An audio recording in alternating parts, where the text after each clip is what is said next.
ഇപ്പം നമ്മുടെ നാട്ടിൽ ഒരുപാട് ഭിന്നശേഷിക്കാരായിട്ടുള്ള ആളുകളുണ്ട്. ശരിക്കും അവരുടെ മാതാപിതാക്കൾ അനുഭവിക്കുന്ന പ്രശ്നം നമ്മൾ വിചാരിക്കുന്നതിനേക്കാൾ അപ്പുറമാണ്.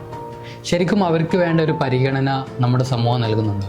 ഭിന്നശേഷിക്കാരായിട്ടുള്ള ആളുകളുടെ മാതാപിതാക്കളുടെ പരിഗണന എന്ന് പറഞ്ഞാൽ ഈ കുട്ടികൾക്ക് കൊടുക്കുന്ന പരിഗണന തന്നെയാണ്. അപ്പോൾ നമ്മൾ കരുതുന്നുണ്ടോ എന്ന് ചോദിച്ചാൽ ഇപ്പോഴും പൂർണ്ണ അർത്ഥത്തിൽ വേണ്ട കെയർ അവർക്ക് അല്ലെങ്കിൽ പരിഗണന കിട്ടുന്നില്ല എന്ന് തന്നെയാണ് പറയാൻ പറ്റുക. കാരണം അവരെ കേൾക്കാൻ എന്ത് ചെയ്യുന്നില്ല, ഒരു പൊതു സമൂഹം വേണ്ടത്ര തയ്യാറാവാത്തൊരു പ്രശ്നം നിലവിലുണ്ട്.